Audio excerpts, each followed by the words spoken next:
this episode of the podcast, I sat down with Dr. Stephen Hussey. Stephen is a really interesting guy. He wrote a very good book called Understanding the Heart. He has a very interesting story. He had a widowmaker heart attack at a relatively young age. I believe he was in his mid-30s. He survived that, and that really led him on a journey of better understanding the nature of the heart, the physicality of it, the understanding of it, the medicine behind it, and really looking at it from, I think, what a lot of emerging science is seeing the heart as potentially serving a different function of what traditionally was taught, and actually maybe going back to something that was even more traditional than the last 50 or 100 years of how heart and heart medicine has been seen. It's a really big topic, fascinating topic. I haven't had anyone on to speak specifically about the heart, so I think he was really a perfect guy to begin to open that conversation. We spoke about more of this modern understanding of the heart as a pump. The kind of common understanding of what heart disease is, and then really diving into also maybe more traditional views of the heart, what it is. You could even say spiritual aspects of the heart, the emotional, the electromagnetic frequency of the heart, and a lot of what Stephen's views are about the nature of what the heart really is, and then therefore how to really care for that. Just some small tidbits, things like the structured water of the heart, understanding the electromagnetic field, just a few topics. So it was a really interesting conversation. I think he's a wealth of knowledge, and I think bringing up some really important points. So I hope you will enjoy this episode. As always, if you're able to help with this podcast, it's a big help to me. So Patreon is an amazing way to support this work and this podcast. It's a subscription service. You can sign up for as little as $1 a month. There's different tiers you can sign up for. Those tiers also give you different things back, things like early access to shows, bonus material, Q&As. As always, to all the people supporting that way, thank you very much for your help. And if you're able to do that, thank you in advance.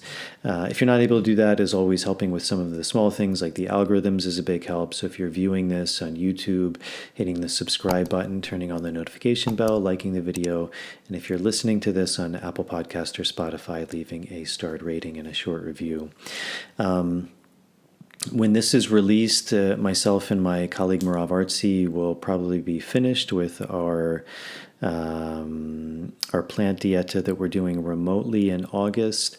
But when this is released, we will have our upcoming plant medicine dieta, which is in the Sacred Valley of Peru, beginning, I believe, November 2nd and running throughout the month.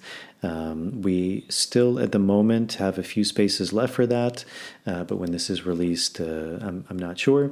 But it's a beautiful opportunity to work with myself, to go deeper into the world of plant medicine. If you'd like more information about that, you can visit my website at nicotianorustica.org, and there'll be a link to that in the show notes. So I think that's it.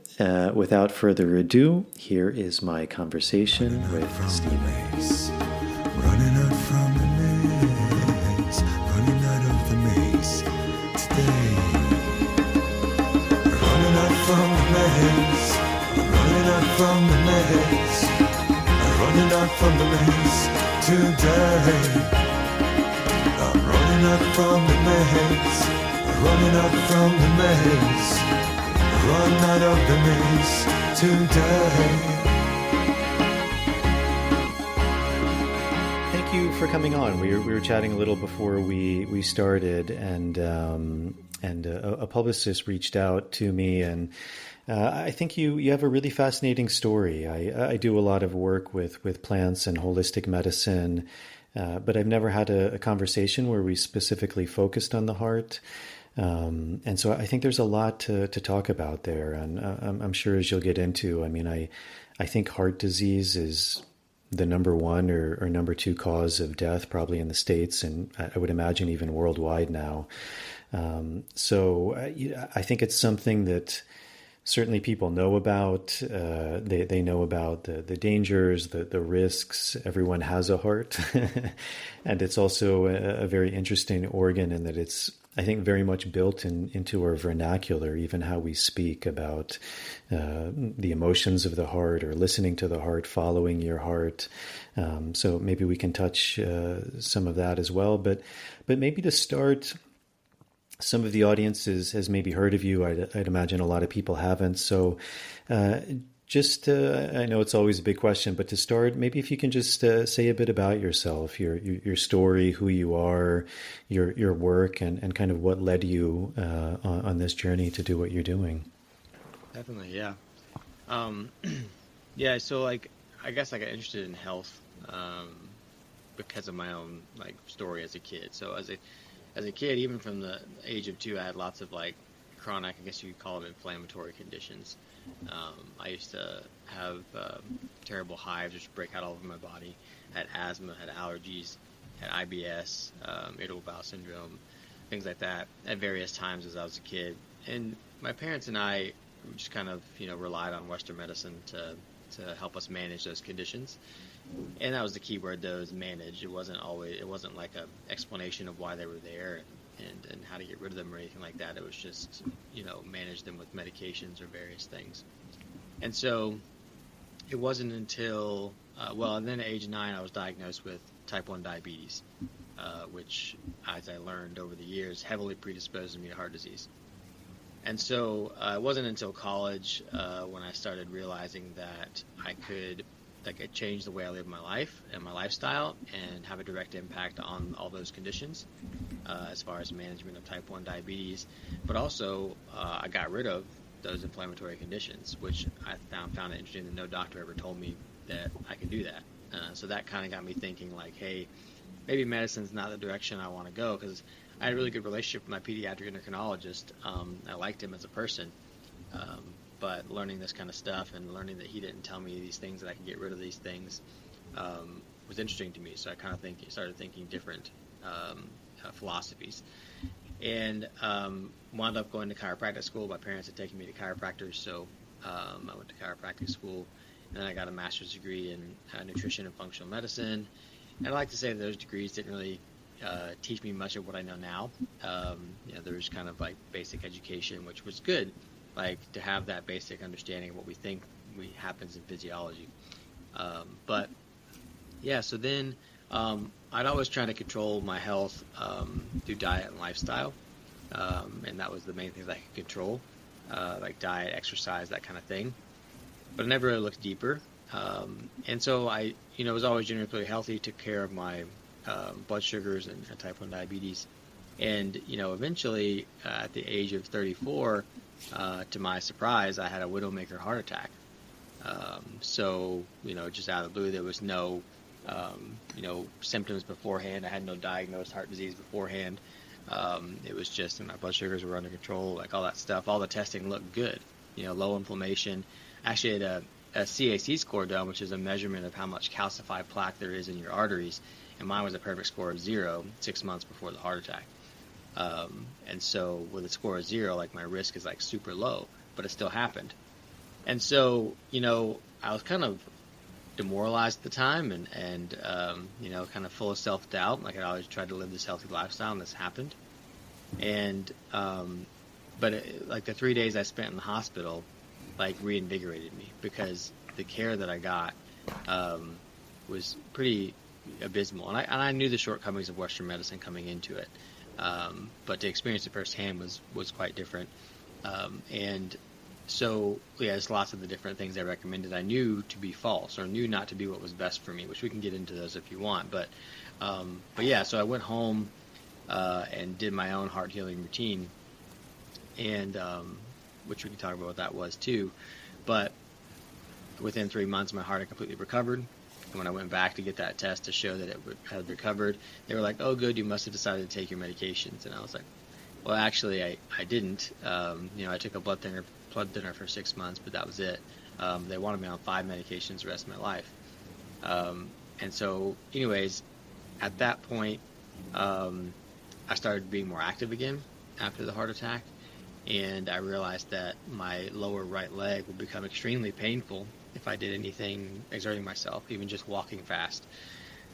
And because of the procedure they did during the heart attack when they went in to place a stent, because of that procedure they went in through the groin, and they interfered with blood flow down my leg, and I started to develop plaque in my thigh, and that plaque was restricting blood flow to my lower leg. So if I exerted myself, then I would get pain in my lower leg. And at the time, they were like, well, let's not mess with it, because usually when we mess with it, they get worse. And so we just kind of left it, and I kept doing my own healing routine, which involved grounding and sunlight and circadian rhythm and things like that. And a year later, I came back. Like, originally it was 75 to 99% blocked, that artery. And I came back a year later, it was only 50% blocked, or 0 to 50, they said. And then a year after that, I came back, and it's completely normal now, and I can do everything I want without pain in my leg. And, at the time, the vascular surgeon was like, well, we can't say this is better because we don't see these things get better.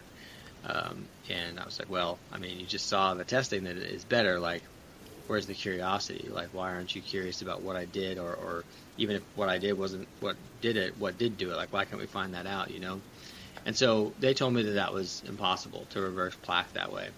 And I recently got an imaging of my coronary arteries, and they are completely clean. There's a small amount of plaque in the right coronary artery that was there at the time of the heart attack, so that hasn't progressed. And the place where they put the stent's completely open, and there's no plaque anywhere else. So, and I did that, all with cholesterol levels well above what they say is normal, quote unquote normal. So for me, at least this end of one experiment, it's not about that. Like, I reversed plaque with high cholesterol levels. So there's more to that story as well. And so since then, I've really dug into this disease and this condition and the purpose of the heart and vascular disease, and what I found completely contradicts, most of it completely contradicts what medicine says about heart disease and the understanding of the function of the heart in the body. So that's what I'm sharing, these days on podcasts, and I've written books and things. So yeah. So again, this is probably a big question, which there could probably be a many hour, even year podcast on it. But can you maybe give the audience just a brief history of maybe how Western medicine or medicine views the heart? I mean, I think in a lot of more maybe ancient systems that the heart was seen as like the center of our life, of our vital energy, of a certain life force, something even spiritual. I mean, even if you look at Egypt, I mean, they often looked at the brain as just kind of an extraneous organ, but they really preserve the heart. Nowadays the heart is seen more as maybe something mechanistic. It's a pump that circulates our blood around. And so obviously it's vitally important in the sense that if we didn't have that, we wouldn't be alive. But I mean, I guess you could argue that with almost any organ, but certainly like the heart is still seen as something very vital. What is seen as the mechanism of the heart, and then I guess a second question to add on to that is what is kind of the current or the general understanding of what it means to have a diseased heart, a heart that's maybe not healthy or not at ease? Sure. Yeah, so he touched on a lot of things there. I mean, one is that, yes, ancient cultures considered the heart as like the seat of consciousness, and we've become more, I guess, brain-centered. I think that shift started to happen around the Roman times. Like lots of the Roman philosophers were kind of split on what they thought was the seat of consciousness, was the brain versus the heart. But then any culture older than that was very much like the heart is the seat of consciousness. Like that's how we're interacting with everything around us, was through this electromagnetic field that the heart's giving off. And so then moving forward, so there's an interesting story actually of I think what led to this, and it was in the 1600s. So this guy named William Harvey was the king of England's personal physician, and there was this guy, this Irish nobleman, who had apparently like fell off something and injured himself, and he over here, like on the side of his heart, he like impaled himself or and like some of his ribs broke, and it busted open here, and like ribs fell out, and like, but it all healed.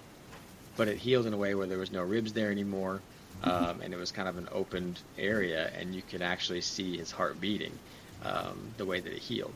Anyways, this guy, he was a young guy. He's like 19 years old, but he started like traveling around the UK, as like a sideshow kind of thing, and he would like charge money to see his heart. People could feel his heart beating in there and everything. And anyways, he was going to London, and the king heard about this, and he was like, "Hey," he told his physician to go track him down, and like, "I want to see this guy," right? So they brought him in. That's the reason we have documentation of this guy, because the king's personal physician, who was a famous physician, William Harvey, he wrote the original description of the circulation of blood in the body. That's what he's famous for. But anyways, he documented this guy, and so basically, he felt this guy's heart, and like he examined him and felt this guy's heart, and the guy could not feel him feeling the heart, because there's no sensory, perception like someone feeling your heart. You could feel it beating, and he could feel it beating in his chest, but he couldn't feel the guy touching his heart. And so he said, like, he concluded that the heart had no feeling, right? And so basically, William Harvey was this guy that described the circulation of blood, and he kind of attributed the heart to the circulation of the blood, which the heart is not the main mover of the blood. And then he also kind of made this conclusion that the heart has no feeling, and so it kind of pushed us away from this heart as this thing that we feel with, and attach emotions to, and in more of a mechanical sense. And that was in the 1600s, and since then, it's kind of progressed. And so we see it now as this mechanical pressure propulsion pump, which is not a pressure propulsion pump. It does not act like a pressure propulsion pump.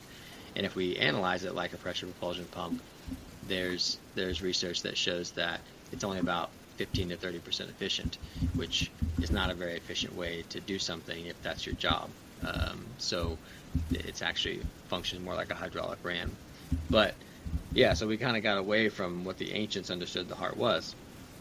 And so that's interesting, because in that aspect, I would say that how are you supposed to understand like what happens when a heart becomes diseased or dysfunctional if you don't understand what the true function of it was in the first place, or is in the first place? And I think that's where medicine gets confused, because they think it's this mechanical pressure propulsion pump, and its job is to forcefully move the blood around the body. And I think there's plenty of evidence to suggest that that's not the case.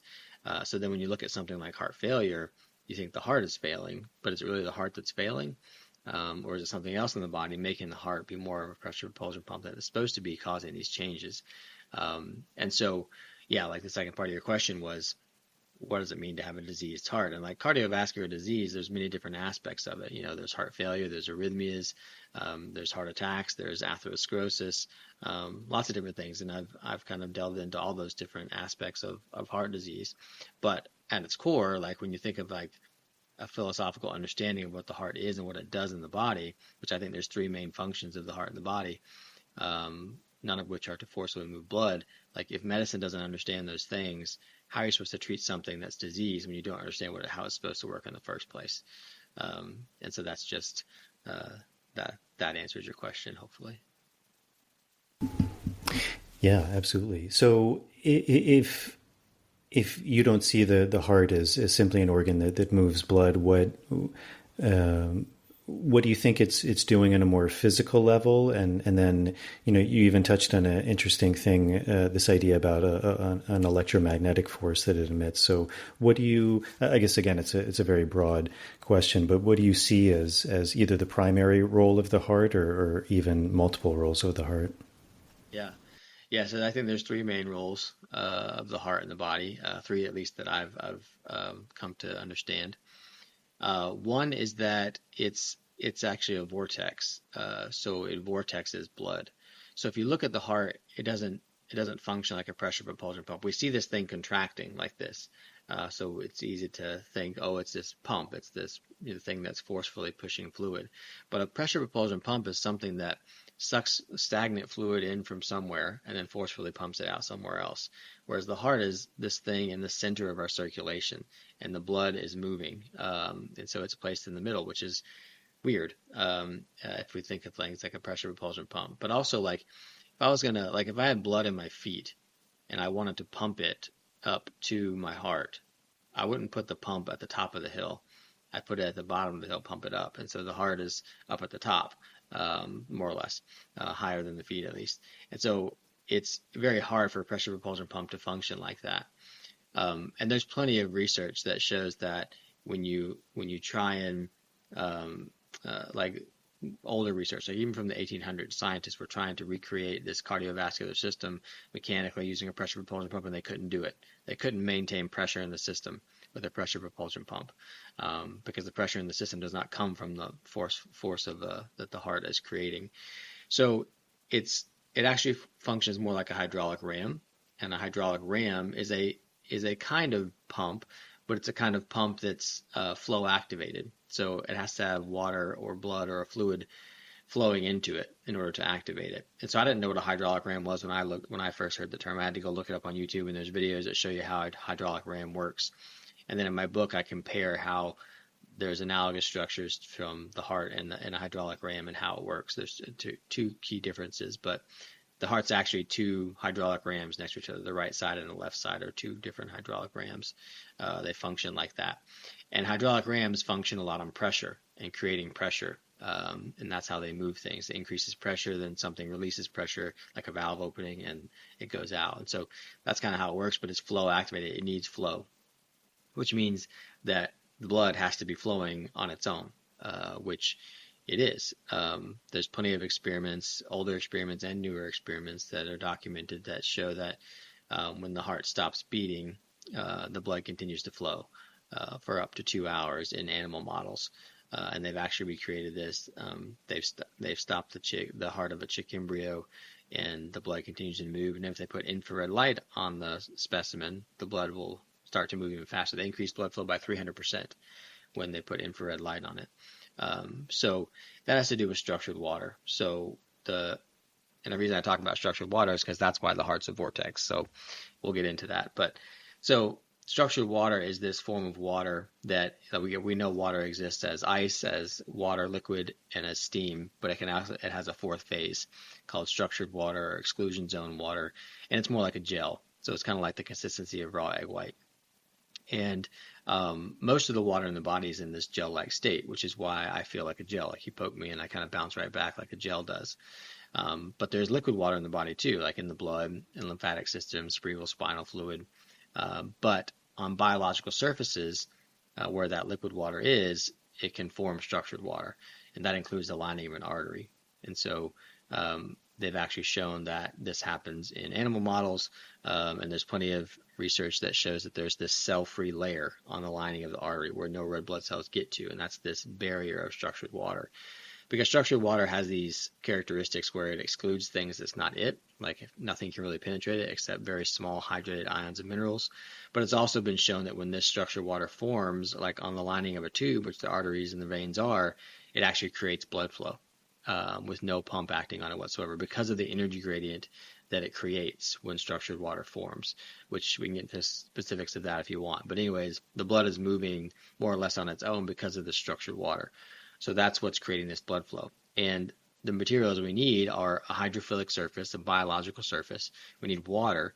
We need that water to be full of minerals, and we need it to have energy. And the energy mainly comes in the form of infrared light, which makes sense because the sun is about 40 to 50% infrared light at all times, anytime the sun is up. So life would have gotten plenty of infrared light. And so that's what's creating blood flow. And so then the blood is flowing into this hydraulic ram. And if you look at the heart, it's actually like there's scientists that have dissected the heart, and it's like one big band of muscle that's wrapped up on itself. And so when it contracts, it spirals like this. And then if you look at the way that the blood flows into the chambers of the heart, Da Vinci found this originally. The way the blood flows in, it vortexes and eddies. So the heart is this thing that's inserted in between the venous and the arterial side in the middle of the flow of blood to vortex it, because vortexing and swishing water around, because the blood is about half water, is something that energizes it. So just like infrared light would energize it, vortexing does it as well, which is what nature is doing to water. water is always flowing in rocks, over rocks and rivers, and it's crashing on the beach, and it's tidal currents, and it's evaporating, precipitating. It's always moving, getting squished around, just like in nature. And so when we came about, right, and we have these laminar tubes that blood is flowing through straight, we needed something to vortex it. And that's the purpose of the heart. It's there in the middle to vortex the blood so it can energize it. So when it gets into the periphery, it can form the structured water better, so that it can create the blood flow. And then also we have external things like being grounded and being in sunlight that will also increase blood flow because it builds structured water. So that's the first purpose of the heart, is to vortex the blood. The second is that there's plenty of research that shows that the heart actually slows the flow of blood during exertion. So when we exercise, like if we exercise and our tissues are demanding more oxygen and nutrients to adapt to that exercise, the blood would rush over to the arterial side, and like because there's so much tissue demand for these nutrients and oxygen, and the venous side would collapse because they're like all the blood would rush over to there. There wouldn't be enough perfusion pressure in the venous side; it would collapse unless the heart was there to slow the flow of blood. And they've actually shown that in studies on endurance athletes, that the reason that the athletes' hearts get bigger, like in endurance athletes, kind of get this hypertrophy, and they thought it was because the heart becomes more efficient at pumping blood, but it's not a pump. It's actually becoming more efficient at stopping the flow of blood so that it can maintain the pressure between the two systems. So that's the second role of the heart. And the third role is that, yes, the heart gives off the biggest electromagnetic field of any organ in the body. So all the organs give off an electromagnetic field. And that electromagnetic field is created by the mitochondria, because the mitochondria have electrons going one way and protons going another way, and that creates an electromagnetic field. And then you create a situation where there's a tissue with a lot of mitochondria that can create a bigger field. And so the heart, the brain, and the eyes have the highest amounts of mitochondria of any organs. So why is the heart so much bigger than the brains and the eyes? Well, the eyes are smaller organs, so there's less of a field there, but the brain is actually a bit bigger than the heart. So the reason that the heart, its field is so much bigger is because it's vortexing, because it's spiraling in there every time it contracts. Because when you create a vortex or a toroidal force inside an electromagnetic field, it amplifies the field significantly. And so that's why the heart is so much bigger. And that field, like the reason I think the ancients saw, the heart as the kind of the seat of consciousness or the seat of the soul, is because that's the field, because it's so big. Like I think it's somewhere 8 to 10 feet away from the body. You can sense this field. It's the field that we're using to reach out and touch or sense our environments. And so the heart is a sensory organ in that nature, because it's sensing things about our environment. So, but it's also sensing what I would say is coherence of the internal environment, like how synced up and communicating our cells and mitochondria and all the aspects of our system and fascia are, and how coherent we are as a system as a whole. It's sensing that, and it's sensing the external environment, whether that's being in contact with the ether or just other electromagnetic environments of other living things, that kind of stuff. It's reaching out into that stuff and getting that sensory information, and then that information is brought into the heart, and the heart relays that information neurologically and electromagnetically to the brain, and the brain interprets that sensory information just like it does with any other sense that we have, and then it relays a signal to the body to react to that sensory thing. And so, yeah, the heart's a sensory organ, but it's really in tune with sensing our emotions and how we feel, and the vibrations and the frequencies of those emotions that we're seeing from other people, or like life in general. And that's why we say things like we attach these emotions to the heart. We say, I love you with all my heart, not I love you with all my liver or something like that. We say we gave it all our heart. There's this emotional component to things. And we also have emotional components to other organs like the gut, like we have gut feelings about things. But we say that stuff intuitively, I think. So those are the three roles of the heart. But that last one plays a really critical role in coherence, which people talk about heart rate variability, and that's what heart rate variability is measuring, is coherence. It's not measuring, in my opinion, balance in the autonomic nervous system. It's measuring how synced up and communicating and how coherent of signals our heart is getting from our external and internal environments. Are you familiar? are there any studies that have been done in the field of science that measure the electromagnetic field of the heart? And also, do you know, are there any, I mean, this seems like it would be quite hard to do, but any studies that somehow correlate how the heart is relating to this idea of the emotions? Yeah, so most of it's done through the Heart Math Institute, which is Roland McCrady's work, and many other scientists that he works with. But he's the one who's been measuring the fields of the organs, and the how measured like that. That's the one where you get like the 8 to 10 feet away outside the body. That's what he's been measuring. But yeah, so and he's actually measured too that hearts in disease state. So he takes a lot into account with heart rate variability, which heart rate variability is just this idea that like your heart rate is not like a metronome. It's not like this stable, like tick tock kind of thing. It actually varies slightly, and it's supposed to be slightly different each beat. And that variability is really what allows us to adapt and interpret environments and things like that. So I kind of liken it to like a baseball player. If they're standing there flat-footed, that would be the metronome. Like they're not ready to interact with anything that happens or respond to things that happens. Whereas if they're on their toes, they're kind of back and forth like this, and they're ready to respond. So a healthy heart has this heart rate variability where the rate is varied beat to beat, and so that signals an ability to respond to your environment in a healthy way and return to homeostasis. And so he's measured a lot with heart rate variability, and he's actually measured that hearts in arrhythmia or hearts in heart failure have very low and dysfunctional heart rate variability. It becomes more like that metronome, where it's kind of like stuck, like just in its own kind of beat and pattern without interacting with the environment or responding to the environment around it. So yeah, there's been very interesting work with that, the electromagnetic field of the heart and what it can sense, and as well as like heart rate variability. But there's fascinating studies where they give someone like a sensory stimulus, and the brain responds before the sensory information, like the nervous system information, gets to the brain and comes back. And so they're guessing that it's an electromagnetic signal that's happening that's faster than the nervous system signaling. And part of that component is the heart, but all the organs have an electromagnetic field, and we're emitting a field, a biofield that we have from us. It's not just the heart's field; it's an entire biofield. So yeah, there's been lots of work, and they look at Roland McCrady's work and all the published literature he's looked at. It's pretty fascinating. So when they're, if you're familiar, when they're measuring that, are they like introducing some external stimulus into the environment, and then they're measuring the heart rate variability to see like what that sensory perceptive field is? Because you mentioned this specific number of like 8 to 10 feet. Is that how they're gauging that?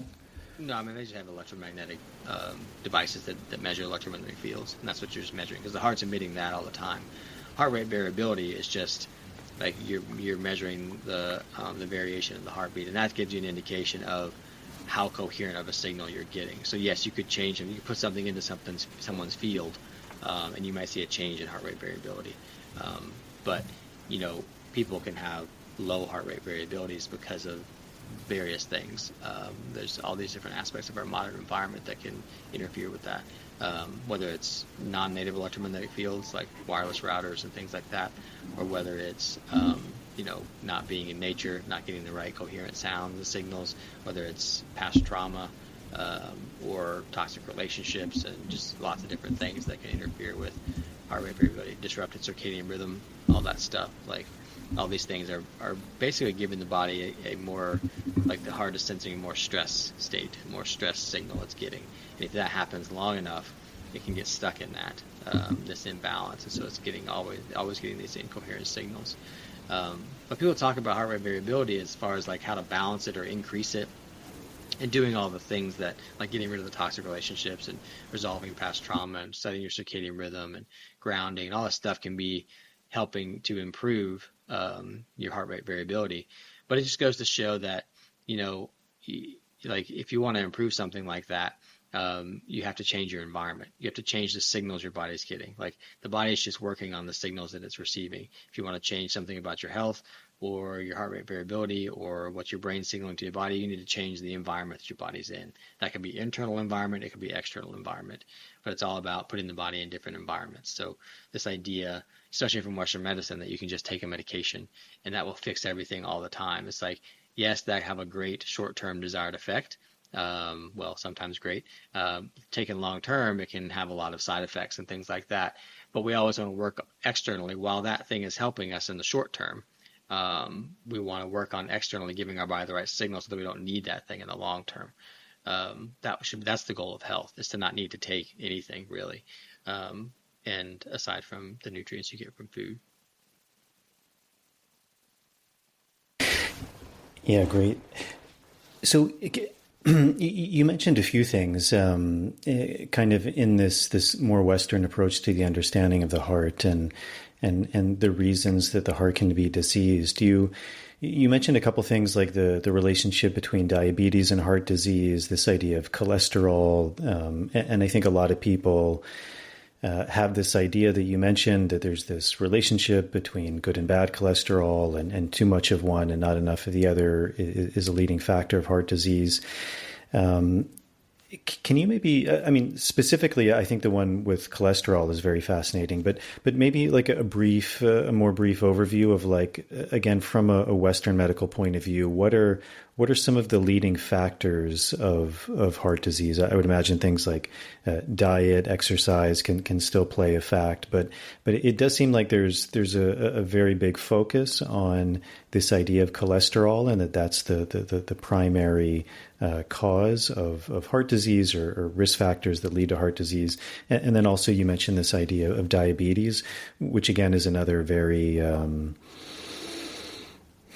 it's something that I think a lot more people are either have or are in some sort of relationship with, whether it's prediabetes or diabetes type 1, type 2. Yeah. Well, diabetes type 1 and type 2 are very different. So in type 1, which is what I have, my body does not make insulin anymore. The cells that make insulin stopped making it for whatever reason. There's many different theories. The main one is that it's autoimmune, if you subscribe to that sort of thinking in the body. But type 2 is very different. The type 2 is where, like, my body still, or someone's body is still making insulin, but they're not responding to it, which is a much more unhealthy and pathologic state to be in. And so yeah, that's called insulin resistance. And you can be insulin resistant well before you become type 2 diabetic, way before it affects your blood sugar. So the damage could be happening well before you actually get effects in blood sugar. So anyways, yeah, so this idea of cholesterol, like the traditional medical thinking is that your cholesterol gets high and that cholesterol starts to get clogged up or make changes in the artery wall, and that it clogs up an artery. And over time that plaque starts to build up. They call this plaque, atherosclerotic plaque. And the idea is that plaque can build up, and if it builds up in coronary arteries and things like that, then it can slowly block an artery, or some of this plaque can rupture, and that can cause a clot to form, and that can cause a heart attack.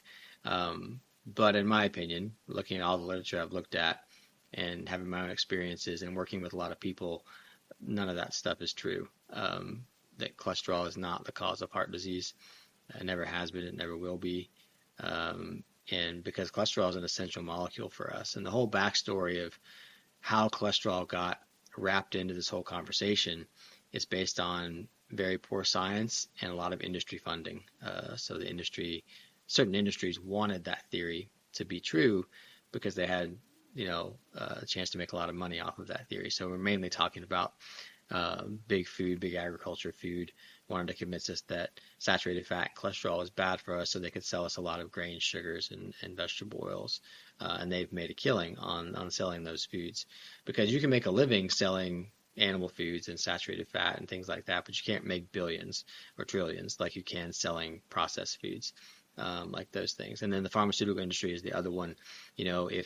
If you have a drug that lowers cholesterol in the blood, which they have multiple drugs that do that now, and the world thinks that that cholesterol is bad for you, and you have a drug that can lower, you can make billions selling that drug, and that's what they've done. Statin drugs are the number one or number two prescribed drug like every year, besides opiates. So yeah, there was a lot of money behind the theory, and there was a lot of very poor science. The only science we have behind this theory is very associational, which means like associational research is like comparing something or seeing if two things are happening at the same time. So like associational research, you just say, okay, these people are eating a lot of animal foods or saturated fat or whatever, and you just look at the rates of heart disease among those people or plaque in the arteries, and you say, look, they're happening at the same time. And you say, yes, there's an association. But there's just as many associational studies that show that the more saturated fat, more cholesterol we have in our bodies, the lower risk of death from anything we have. So associational research, you can't really draw conclusions from because it's just showing if two things are happening at the same time. It's not showing that one's causing the other. So like the analogy I gave is if you're standing on the sidewalk and you see a traffic jam in front of you, and you also see that the sky is cloudy, you can't say that the clouds caused the traffic jam or the traffic jam caused the clouds. You can just say that they're happening at the same time. You would have to do experiments to test and create a traffic jam and see if it always got cloudy. And then even then, you wouldn't know the mechanism by which it was creating it. So you have to, like, all of our nutrition research is based off these associational studies because it's very expensive to study things nutritionally. So this theory was backed by these associational studies that didn't really prove anything, but the money caused the theory to take off. And now ever since the 80s, like, people have been in 1984 is when they decided that cholesterol was bad, or there was a good and bad form of cholesterol, which also doesn't exist. There's no such thing as good or bad cholesterol. And then they started prescribing statin drugs. And so it's been, 50 years of doing that, and heart disease is still the number one killer in the world. So obviously that approach is not working, trying to aggressively lower cholesterol and prevent heart disease. It's not working at all. And then you got all the side effects of the medications and things. So, yeah, I mean, there's been a lot behind this. And we're talking about heart disease in this perspective. We're really talking about atherosclerosis. We're talking about plaque in the arteries, plaque buildup. The main theory is that it's cholesterol, but it's not. If you look at what plaque is, it's a large percentage clotting tissue. So this is the same tissue that forms if I cut my skin and a scab forms, like that's clotting tissue. So it's a response to damage to stop bleeding or to stop it from getting worse. And so that's what's happening in the lining of the artery. And then, it's actually a mechanism by which, we can talk about the details if you want to, but like it's actually a mechanism of how the body tries to build new arteries. And in the process of building new arteries, it forms clotting tissue, or clotting tissue gets stuck in the artery wall. There's very little cholesterol present. There's some there because there's some in the blood and it gets caught up in the clot, but it's not like this thing that's initiating the process, or that fat gets clogged in the artery. That makes no sense. Like your body makes cholesterol, makes tons of it. If you didn't eat it, your body would make a ton of it. So why is your body making something that's bad for you? Even if it gets to certain levels, there's no evidence that those levels are the cause of any certain disease. And the real push behind it has just all been marketing and funding from certain industries. So, yeah.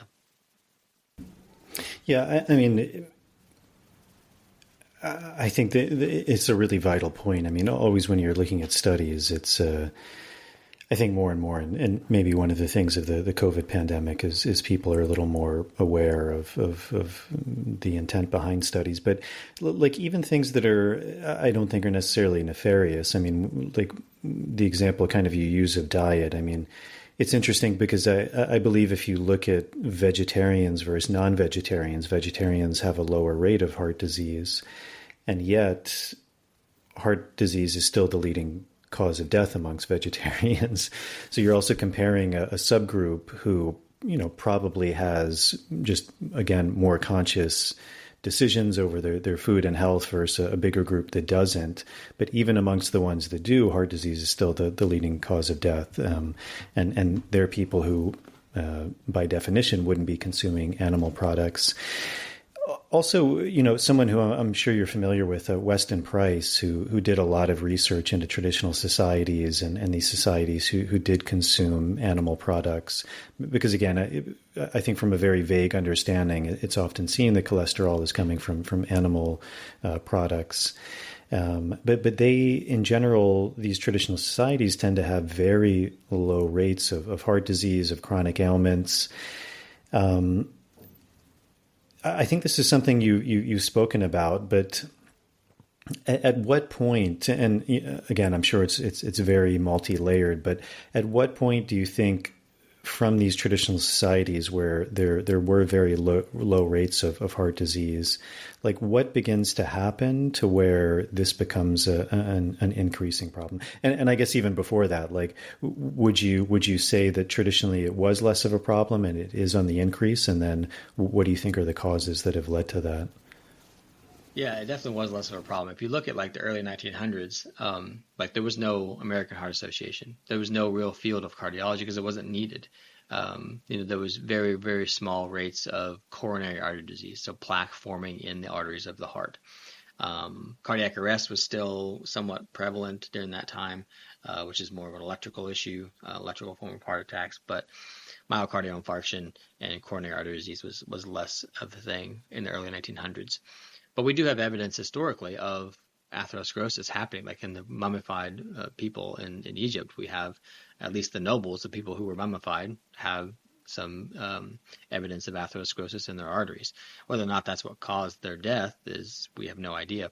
But yeah, I don't know that I've seen anything that shows that vegans and vegetarians have lower rates of heart disease. But like you said, it's still the number one killer among them. So obviously it's not about diet. So to me, that's my perspective, is that we've made this whole focus on diet as far as like, because of cholesterol is in foods, animal foods. And so this whole conversation about heart disease has become about diet. And I don't think that's the main way that you should try and prevent heart disease or the main thing that will cause it. I think that a processed food inflammatory diet can be a contributor to heart disease because it creates inflammation. And that's one thing that can damage the lining of an artery. But it's one small part of everything.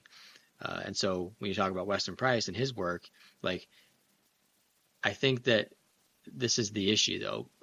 Like, we focus on one aspect of what these people are doing, and that is diet. I mean, that's the main thing that Weston Price wrote about, is look at their diets and what they're eating. But let's look at their environments. Like, they're living outside in sunlight. They're in contact with the earth way more than Western society. They generally have stronger communities and more togetherness in a community. Their body is set to the day-night cycle of the sun. They had less artificial light. In these people that he's studying, like, let's look at all the aspects and try and explain disease from that. It's not just this one thing that they're doing, which is eating these animal foods, like he was saying. They're eating organ meats and the butters and things like that. And he attributed a lot to vitamin K2, which we call the activator X. Like, it's we have to take into account their whole environment and like look at how everything has changed since early 1900s, and heart disease was almost non-existent, no need for a field of cardiology, to now when it's the leading cause of death. Like, what has changed? Well, we eat a lot more processed foods, vegetable oils, grains, sugars, lots of toxins have been put in the foods, all the dyes and all the things that are in there. So that's one thing that can create damage. We've created a life where we're living indoors more and more. I think the literature shows that the average person today is spending 93% of their time either inside or in an enclosed vehicle. So we're not getting the stimuli from the outdoors, being in touch with the earth and getting sunlight all day long. Even if you're in the shade, you're getting infrared light from bouncing off of stuff.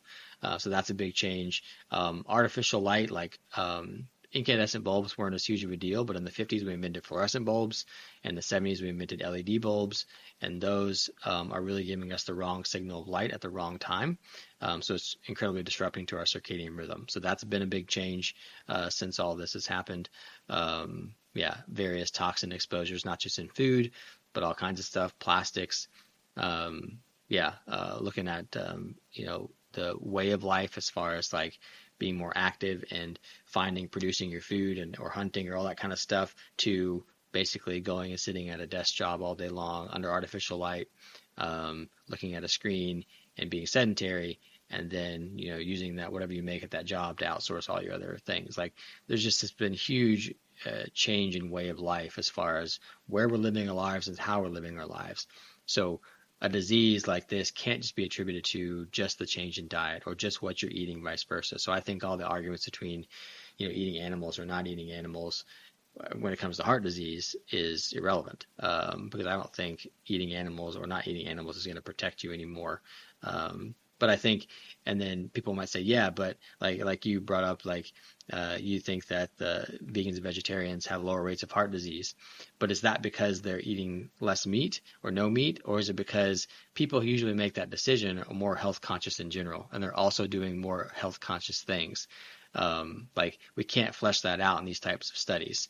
Like the associational studies can't tell us that. Someone who's making a decision to not eat meat is either doing it for an ethical reason, or they're doing it because they think it's healthier, and they're more likely to also be exercising more, not smoking, not drinking, not doing all these other things because they care more about their health. So yeah, that's that. I mean, I can explain, I think, from my perspective, atherosclerosis without using the word cholesterol at all. It has nothing to do with it, or diet at all. I can explain how it's basically a blood flow issue, and how we get changes in the artery wall when we get changes in blood flow. And what have we talked about creates blood flow?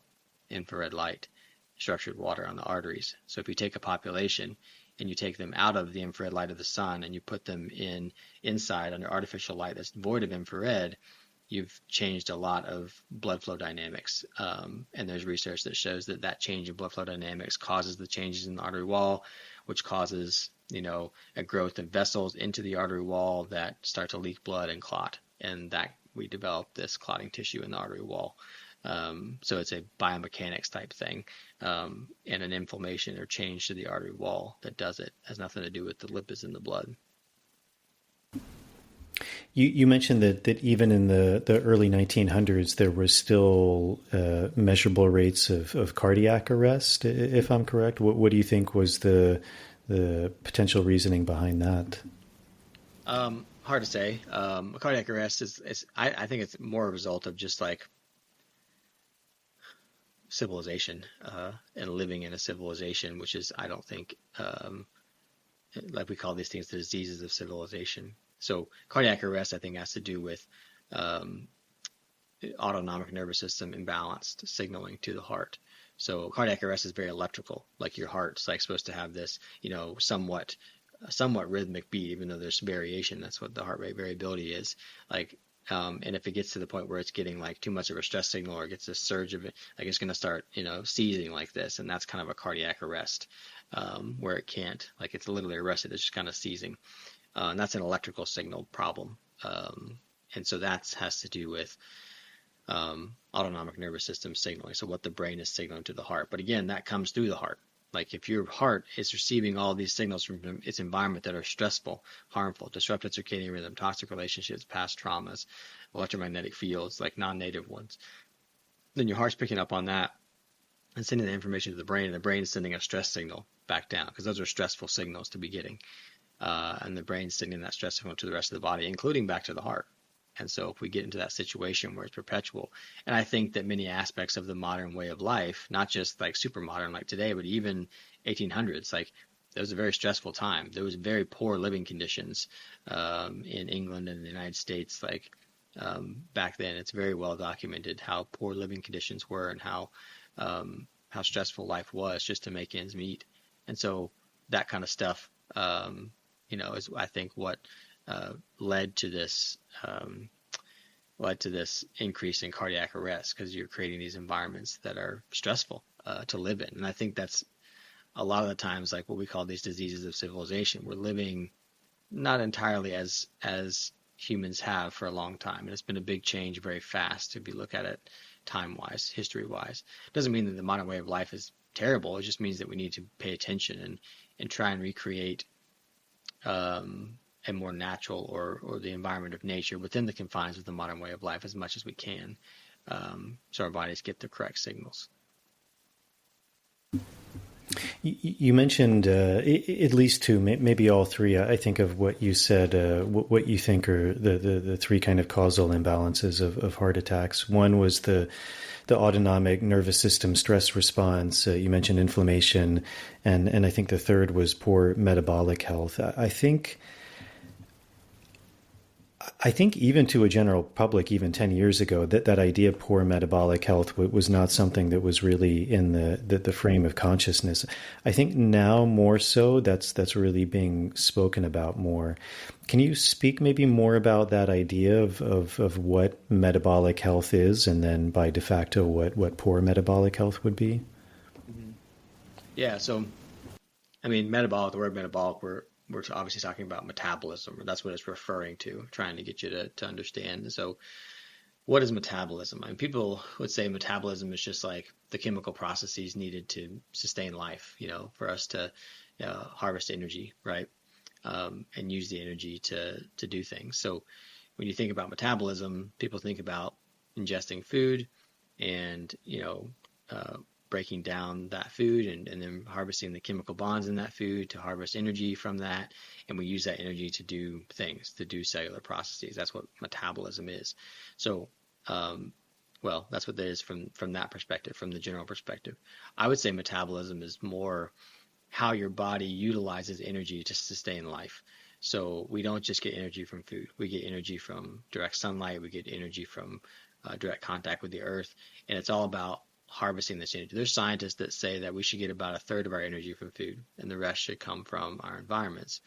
And so it's about taking that energy, using it to sustain, to create order, really. Like that's what, if you look at the laws of thermodynamics of the universe, it's energy is never created or destroyed.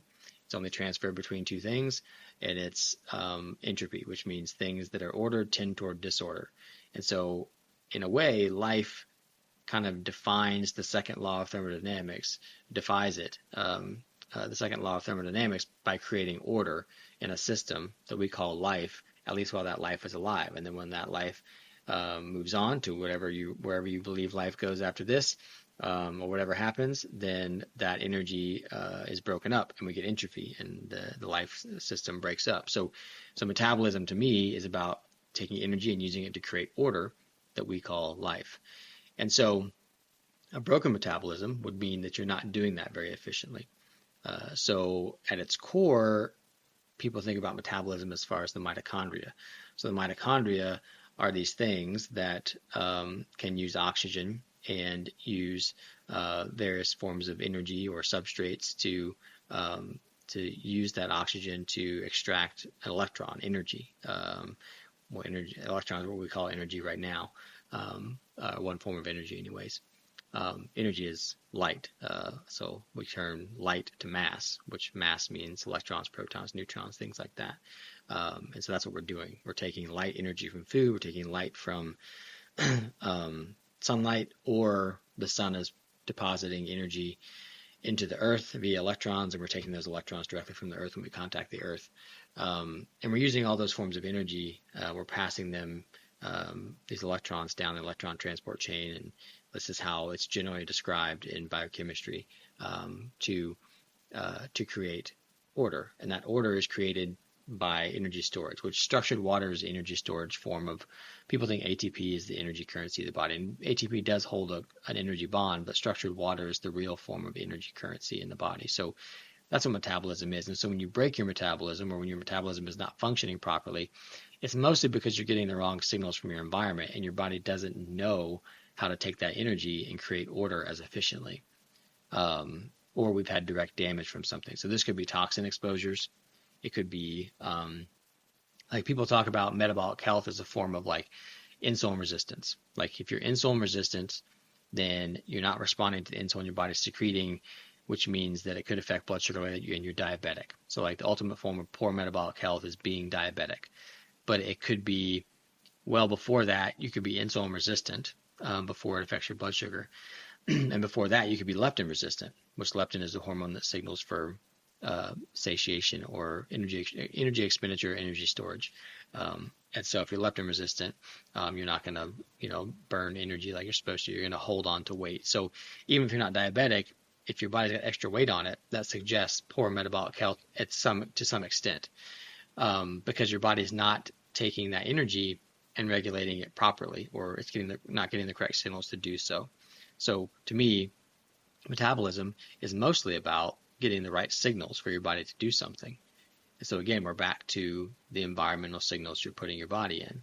So are you setting your body to the day-night cycle, getting that light signal that tells every single one of your hormones what to do and when to do it?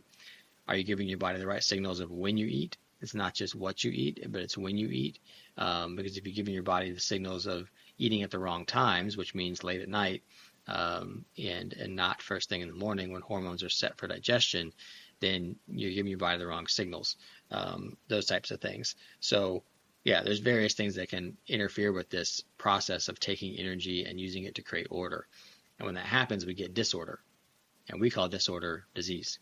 And that disease could be stemming from like too much toxins interfering with that signaling, not getting the right light signaling, people think it's about calories, but it's not about calories. It's about what you're signaling your body to do with the calories. So again, it's all back to the environment you're putting your body in and the signals you're giving it. So like if you're living a super stressful job and your relationship is falling apart, or it's a stressful relationship, or you have lots of toxic relationships and you're seeing artificial light, your cortisol is just all jacked up. It's all just way up high. And when your cortisol is high like that, it creates this leptin resistance. And that's the first thing that leads to the insulin resistance and then type 2 diabetes. So it's not about like what you're eating necessarily. It's about all those environmental signals that are signaling your cortisol to be jacked up. Like it's this game that your body's trying to interpret from the environment. So that's metabolism or poor metabolism or what it can be. Yeah. You mentioned something which is really interesting, which I think a lot of people wouldn't think about, and you just touched on it. But this idea that some scientists think only a third of energy should come from food and the rest from the environment. I mean, it's kind of an arbitrary number, but to some degree, it's signaling that a smaller percentage of our energy is coming from food. And I think most people would look and say that the majority of our energy is coming from food. You mentioned a few of these other environmental factors. Do you also consider things like structured water and grounding and sunlight? And maybe what are some of those other environmental factors? Yeah. So like, when your body is hungry, it wants, the main thing it wants is nutrients, which is protein, vitamins, and minerals. Those are the nutrients that we need to do physiological processes and build our body up. Proteins, vitamins, minerals. And then there's also an aspect of energy, which comes in the form of carbohydrates or fat. And we do need to get some energy from food, which is why we have the metabolism we do. But if we try and get all of our energy from food, we end up having too many calories, from food. When in reality, what we're doing when we eat food is we're harvesting light energy. And so that light energy is turned into electrons in the body. And we are light beings. Like we emit light, like if you put on infrared goggles, we're emitting infrared. Mitochondria are emitting light when they're doing metabolism. And the amount of light that is emitted from a cell or a mitochondria dictates how healthy it is. So if it's emitting a lot of light, it's losing energy, right? It's losing that. And we need to be utilizing it and holding it in. So they call this biophoton emission. There's tons of research on this. So we don't want to emit too many biophotons. We want to be holding it in and using it to create order. If we're emitting too much light, we're creating disorder. We're losing that energy. And so that's kind of like food aspect of it. But we can't overwhelm that metabolism by trying to get all of our energy from food. We're supposed to get it in many other ways. And all energy for life on this planet and in this universe comes from the sun. That's the ultimate form of energy. And it's light energy. And we convert that energy to mass and use it. That's what life is doing. So we can get energy from sunlight, direct sunlight on us. And all life can. So we actually do a similar thing to photosynthesis, just like plants do. And so, we have various ways that we can convert sunlight to mass, to energy, to electrons. One is the molecule DHA, which is a fatty acid that we find in animal foods, which is one reason why animal foods are incredibly important, because you want your skin to be made of DHA. Because DHA has what's called a pi electron cloud around it, And when light hits that pi electron cloud, it excites it and creates the electrical, like it creates DC electrical current. So this is the photoelectric effect that Einstein discovered. We have it in our skin if we have DHA and we have sunlight exposure. So we're creating electric current when that happens. And which is why like things like seafood are very high in DHA, but even grass-fed animal foods are high in DHA. And then we also have melanin in our bodies. Melanin, people think melanin is what, creates the pigment of your skin and their skin color and things like that. And that's one thing it does do. But melanin is actually concentrated in many different places in the body, especially the skin. And melanin has this ability to take lots of different forms of energy, not just light, but vibration, sound, all kinds of things, and convert that energy or use that energy to split the water molecules in the body. We're made up of like 99.9% water. Molecularly, we're made up like 99.9% water. And so when light hits melanin, or energy sources hit melanin uses that to dissociate water into oxygen, hydrogen, and it also creates electrons in that process. And so what we need for mitochondria to work are oxygen, hydrogen ions, and electrons. And so that's exactly what we're creating when we get sunlight exposure, and that kind of stuff. So there's various ways that we create electrons in our body from sunlight exposure. And then the sun is also concentrating energy into the ionosphere up in the atmosphere. And when that ionosphere gets excited, like during a thunderstorm, and it discharges electricity through lightning into the earth. And it's like that's happening, like lightning is striking the earth like 1,000 times per second. And so the earth is this huge store of electrons. And the laws of electrostatics tell us that when two conductive surfaces are in contact with each other, the area of higher concentration of electrons will flow into the area of lower concentration. I'm never going to be as concentrated as the earth. So if I go out and I put my feet on the earth or put any body part on the earth, I'm going to start soaking up electrons, as long as it's a conductive surface. So dirt, grass, sand, water, natural water, those types of things, you're going to conduct electrons from that. So those are the two main ways that we should be getting energy: contact with the earth and sunlight exposure. And if you think about it, all life on the planet is out there getting those two forms of energy. And then they're looking for nutrients to use that energy to build their body with. And they're also getting some energy from that food as well. And humans and our pets, as Alfred's sitting back here, are the only species on the planet that live indoors so much. Everything else is outside in that right environment. And so to me, it's like it makes no sense, or it's illogical to try and explain a disease without taking into account that environmental change. Does that mean that we all have to go live out in the woods every day? No. But it just means that we need to pay attention to that and, again, recreate those environments as much as we can within the confines of our modern way of life, because that's all life is. It's trying to harvest energy from the environment to use it to create order, to sustain itself while it's alive. So, yeah. So one of the interesting things when you were speaking about the role of the heart, I think you said this idea of it energizes water, it's creating this spiral effect.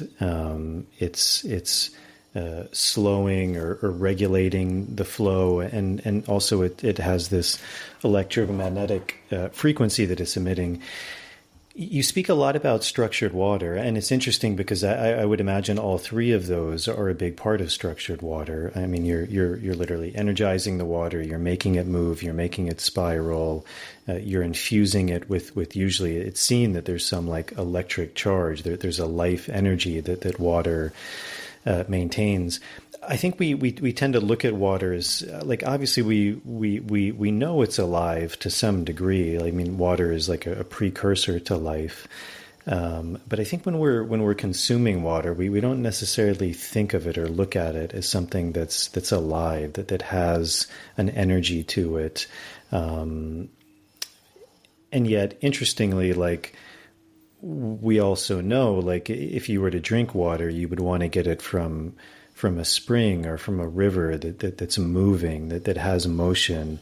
If you went to like a pond or something that's not moving, we would look at it almost more as dead. Like, you'd even see things starting to to grow from it. Like it doesn't have that same, it may sound kind of woo woo, but like it doesn't have the same energy. Like it's different.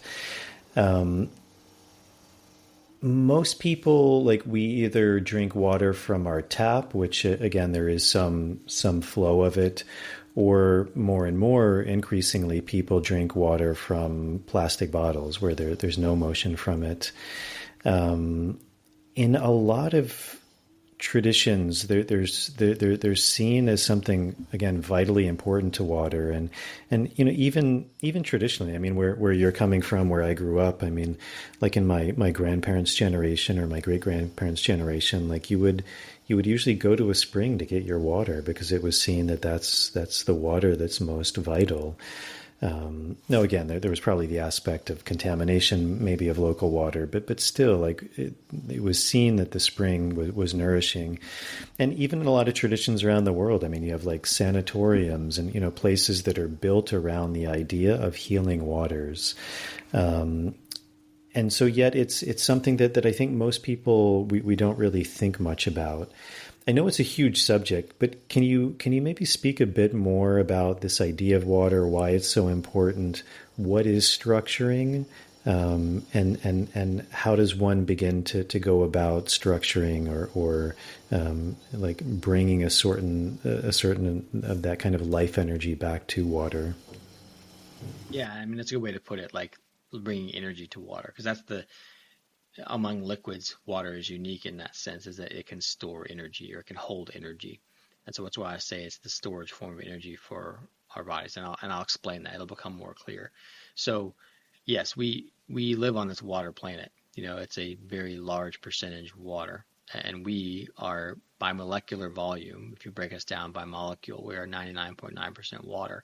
And people think that, or it's assumed like, water is just like this solute that biochemistry happens in, when in reality it's playing a very active role in our physiology, if not the prominent or primary role of our physiology is what water is doing, and the I guess the abilities that it has. So yeah, like water, when we talk about energizing water, because when you talk about structured water is in this gel state. But energizing water is what's required to make it so that when water does get next to that hydrophilic or biological surface, it becomes this structured water. And so, the hydrophilic surface in a cell is the cellular proteins, the extracellular matrix, the cytoproteins in there, like all those things is what gives the biological surface for water to structure itself in a cell, which is why I feel like a gel, because all the water in my cells is a gel.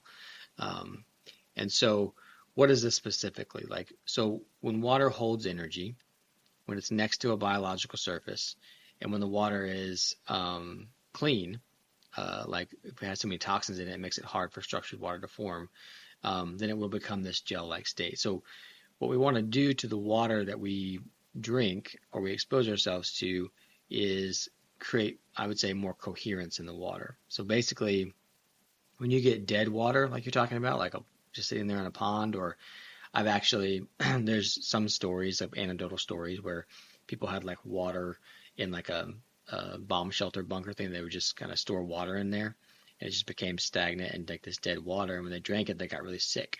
And they should have like switched it around or whatever, because you're creating coherence to water. So what does that mean? It means that like dead water, like the water molecules are just kind of sitting there isolated, kind of next to each other.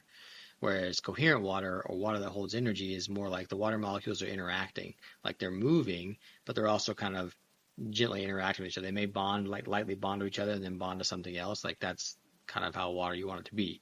Dead water is just kind of this stagnant thing that's sitting there, these water molecules.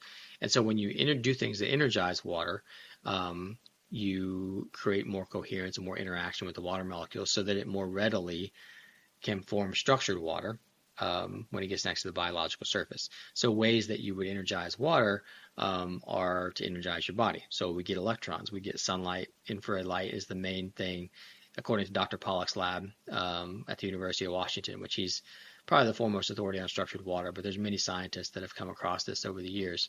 But in his lab, they found that infrared light far infrared light was the most structuring to water, the most creating most coherent.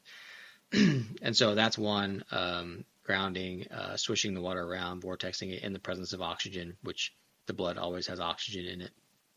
And so those types of things energize the water. And then when the water gets next to that biological surface, when it gets next to the hydrophilic surface, what happens is, like, you have a water molecule, which is an oxygen and two hydrogens. And to structure itself, what happens is one of the hydrogen molecules is kind of cleaved off. So in ice, we form this solid structure that's just oxygens and two hydrogens, water molecules, kind of frozen together and linked up in a lattice-like structure. Whereas in structured water, it cleaves off one of the hydrogens, and those oxygens and hydrogens that are left, they team up with other oxygens and hydrogens. They form like a hexagonal type structure, and that forms like many different hexagonal plane like this, kind of straight across, and they stack up on each other on that biological surface, and that forms this gel-like substance there. And so because oxygen is a bigger molecule, and it's usually balanced by two hydrogens, but it's lost a hydrogen now, and oxygen is negatively charged, structured water is very electronegatively charged. And they've measured that. They put an electrode in structured water, and it's very negatively charged. And then because the hydrogens that were cleaved off are very positively charged, and there's a concentration of them next to the structured water, you have a very negatively charged area versus next to a very positively charged area. And that's a battery. So basically what we're doing when we're creating structured water is we're creating batteries. And in Dr. Pollack's lab, they found that you put an electrode into the negative side and into the positive side, and you collect those electrons to a light bulb, and you can power the light bulb. So we're creating energy. It's an energy storage form. So the more structured water you build in your body, you're building this storage of energy, that we are batteries. We're structured water batteries. That's what we are. And so that has some characteristics to it. One is it creates the energy charge, which is a battery. Two is that it protects the surface that it's on. So like I talked about, it creates this exclusion zone where it pushes things that aren't it away from it, and it creates this barrier that's impenetrable, almost impenetrable to most things, which if this is lining the artery, I don't care what's in the middle of the artery, it's protected. Like nothing's going to hit that and cause damage to it. So that's why it's essential for preventing atherosclerosis, is building that structured water in the lining of the artery. It's also been shown to create flow, like we talked about. They've done this in Dr. Pollack's lab. They put a tube made of naphthalene, which is a hydrophilic substance, and they put it in a vat of water, and then they put infrared light on the water, and the structured water started to form around the inside of the tube, and the water started flowing through the tube with no pump acting on it whatsoever. So this phenomenon, this energy, that energy in that situation is used to start moving fluid. So that's what happens in our arteries. So it does that. It also creates a frictionless barrier, so it kind of slides right off, so like that's essential for moving blood through an artery, is creating that frictionless barrier. So I think we've all had the experience where we grab ice out of the freezer that's super frozen, and it sticks to your thumb at first, because there's no structured water on it. But then as the water starts to melt, the ice and your thumb are hydrophilic surfaces, and so the water starts to become water. It starts to become structured water when it touches the surface, and whoosh, the ice slips right off of you. It's the same thing of ice skating. Like as your skate slides over the ice, it starts to melt it a little bit, and the structured water, or the hydrophilic surface of the ice, creates structured water, and it creates this very slick surface, and we slide right across it. So there's all these characteristics of structured water that can help us explain phenomena we see with water in everyday life, which Dr. Pollack's book, The Fourth Phase of Water, is incredibly useful for that. But all that being said, like, also as far as physiology goes and how important structured water is that it plays a prominent role in doing normal physiology, as far as things like, people may be familiar with an action potential. An action potential is a drop in voltage of a cell. And if structured water holds this negative charge, this net negative charge, which we know cells have this net negative charge, and then we see a drop in voltage when we see cellular physiology happen, that drop in voltage is structured water temporarily going away, or momentarily going away and then reforming. So they call these phase transitions. They're going out of the phase of structured water into the phase of liquid water, and vice versa. And Dr. Pollack wrote a great book about this called Cells, Gels, and the Engines of Life. and how the transition from structured water to non-structured water, and how when the body gets that signal, it drives our cellular physiology. And so again, I'll reiterate that people think that water is just this inert thing that biochemistry happens in, when in reality it's playing a critical role in our physiology, and it may be driving and playing the most prominent role. So in that sense, water is super, super important, and getting clean, mineral rich, energized water is very, very important. It's so important that the body of mammals inserted a mechanism into us to vortex or energize water right in the middle of the main source of the liquid water that's in our body, which is in the blood, so that it could vortex it and energize it. It's incredibly important. So the heart is an incredibly important organ, not because it's moving blood for us, but because of what it's doing to blood. And so, yeah, I mean, I could go on about water, but that's the kind of the gist of it. In terms of the water people consume, I mean, if people have access to a spring, that's amazing. But I think most people these days don't. Are there any techniques or methods that you found useful for beginning to kind of re-energize or structure water? I mean, some people will put like a dash of sea salt in their water. You have like vortex apparatuses that potentially can do that. Some people traditionally would put some plant material like cucumbers or lemons or something. But are there any things that you're familiar with that can be beneficial and to some degree bringing some more energy or vitalization back to the water?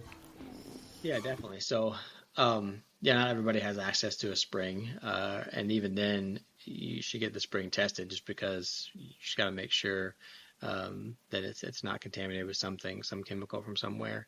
But yeah, I mean, so like for me, I have a whole house filtration system that I use that filters out everything except about 30% of the fluoride. And then I have, like, for the water that I drink, I have a countertop filter that gets the rest of that fluoride out.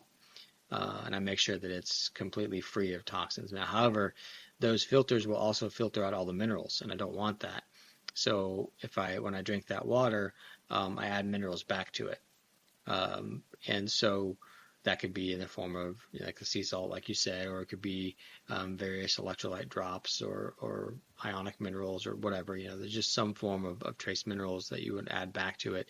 And then I structure it or vortex it or something like that. So I have an analemma wand that I stir it with, but there's all kinds of structuring devices. I mean, you can buy filters that will filter the water, remineralize it, and vortex it all for you in the same filter. They're very expensive, but you could do those. But you could also just like I have like a glass that looks like it's a wine glass without a stem, and you can just like put that down on the counter and just vortex it, swirl it like this. Or there's various devices you can use, like to connect two bottles together, and you create the vortex and it spirals into the other bottle. You can do all these things that are much cheaper. You could put it in the sunlight. Sunlight's going to energize the water too. Like put it in a mason jar and put it out in the sun. Various things you can use to energize the water, but it needs to be toxin-free, mineral-rich, and structured in some way.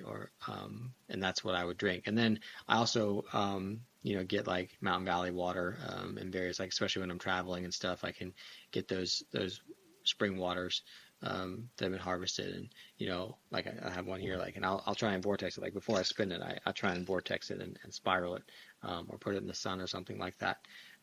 Just to give it some coherence, some energy. So when it gets into me, it becomes, people say like, oh, I'm drinking structured water. And like technically, it's just like a semantics thing, like a misnomer. Like you can't really drink structured water. You're trying to drink Jello, So you're drinking energized water. So then when it gets into you, it becomes structured water on those biological surfaces more readily. But the other thing about this is that all hydration is not coming from the water you drink. I think that the liquid water in the body, the blood, the lymphatic system, the cerebrospinal fluid, most of that water comes from the water you drink. But from a cellular perspective, that water comes from mitochondria.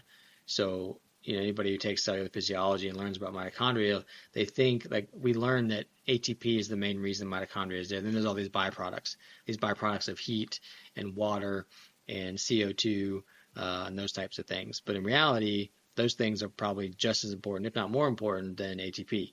Like I said, ATP is not the energy currency of the total body. It's an energy bond, but it's just ATP's main purpose actually is to unfold cellular proteins to create more surface area for structured water to form on them, because structured water is what holds the energy for the cell. But in the process of passing electrons down there and making ATP, one of the things that mitochondria make is water. And this is perfect, energized, deuterium depleted water, metabolic water. That's one of the most important things, and that's the water the cell uses to hydrate itself. So having a good metabolism, like we talked about, have an efficient way to utilize energy and utilize it to create order, becomes making ATP in water. And then also your mitochondria are also giving off heat in the form of infrared. Infrared is the main way that we structured water.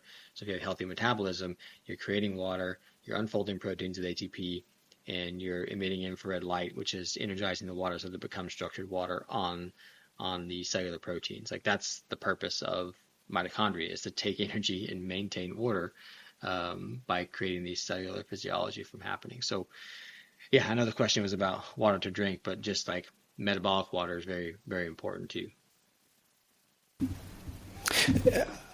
I think for a lot of people, there's also a kind of a theory that the water content of things like fruit is really very like crystalline pure, like it has the energetic structure, the most efficient way that our body can absorb that. And so by increasing our fruit intake, we're also like in the purest sense, like really hydrating our body. Obviously, there can be a trade-off to everything. I mean, you're increasing certain things, you're increasing with that. But do you have any thoughts on like increasing fruit intake in order to better hydrate the body? We're going to get water from food, like water is essential for all life. So all the food that we eat is going to have a water component to it. It's not just fruit, it's vegetables, it's meat, it's everything. It's going to have water. And if the plant or animal that we're eating was in a good environment, then most of that's going to be energized water. But it also depends on how fresh it is, and how local and how soon it is from when the plant or animal died or was picked or whatever, and you eat that. Like if it's been that way, didn't been dead for weeks and weeks, it's probably not going to be as energized.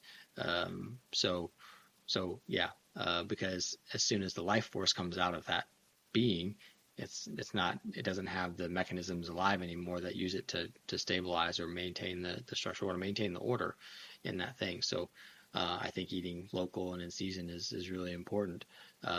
So even with animal foods, I think that I get all my animal foods from a farm down the road year round. So yeah, I think that's really important. I do think there's an aspect to that of consuming that water in the way that it's hydrating. It's already energized.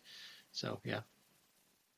You mentioned a few techniques that you find important. Obviously, getting sunshine, maybe infrared saunas, things like grounding. What do you think are like some practices that people can begin to integrate into their lives that really help with the structuring of their internal waters, with just heart health in general, and I guess even in a bigger picture, just their overall, as you were saying, their kind of overall metabolic health, their immune system, things that will really help to improve that. Sure. Yeah, I mean, and just a point to make is like the literature for this is all there. Like I've done extensive research. My book has over 750 citations if you want that kind of confirmation, which I don't necessarily subscribe to it completely, but like, infrared light, like infrared sauna, the research on infrared sauna use, and whether it's vascular health or whether it's for heart failure or whatever, is phenomenal. Like it's all out there. The research on sunlight exposure and how little disease or how less disease people who get more sunlight exposure is also out there. It's all there, but it all makes sense philosophically. Because that's where life came from, is outside in infrared light. So yeah, I mean, the main ways to do this, I mean, the best way is infrared light, specifically far infrared light, which, a far infrared sauna could be useful, especially if you live in somewhere that's cold and you're not outside as often as you should be, or during the winter, that kind of thing. So I have an infrared sauna, a far infrared sauna. There's lots of different saunas out there. I don't think there's any bad sauna. If you're getting infrared light, it's doing a lot of good. There's some that are better than others as far as like EMF exposure and whatever. But yeah, saunas can be a very useful tool. But the sunlight is free. The sunlight is a free form of infrared light. Whenever the sun is up, as soon as it comes over the horizon, you're getting about 40 to 50% infrared light. The blue light is what changes throughout the day. The red and infrared stays the same as soon as the sun comes up. So if you're outside getting that free sunlight, and then, yeah, grounding, again, especially in winter, it can be hard to spend enough time outside to get enough grounding in. So there are indoor grounding devices, and some people recommend against them because of things like dirty electricity. I find them incredibly useful to use, and you can always get the home tested for dirty electricity. And dirty electricity just means like energy you don't necessarily want is being attracted into the wires in the walls, and then you're conducting that through the wire in your wall, because the indoor grounding device plugs into the grounding prong in your outlet. So if you have wires crossed in the walls, it's an older home, or if there's a lot of electromagnetic radiation around you, wireless signals, like you live in a big city, that can be attracted to the wires in the walls, and you're conducting it through there, and you're getting AC current through that, because we need direct current, not alternating current, and all the wireless signals or all the wires in the walls are, use AC current. So yeah, but the grounding prong is connected to the ground outside. That's because if lightning strikes, it'll go to the ground rather than to your electrical devices. But we can hack that and kind of use it for indoor ground. Like my feet are on a grounding mat right now. So yeah, I mean, there's various ways you could do that. I know people that have like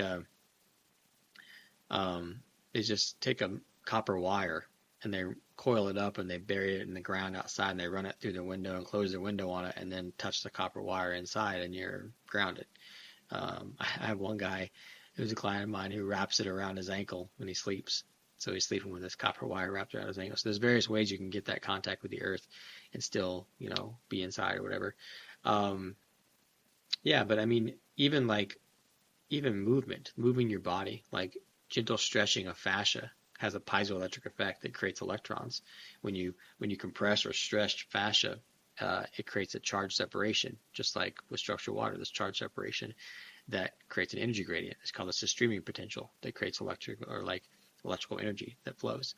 So yeah, there's lots of different ways, and it's all the things that we would say are healthier for us, outside, sunlight, grounded, movement, eating whole foods that are full of more energized water, like all the stuff we know inherently, I think, is good for us.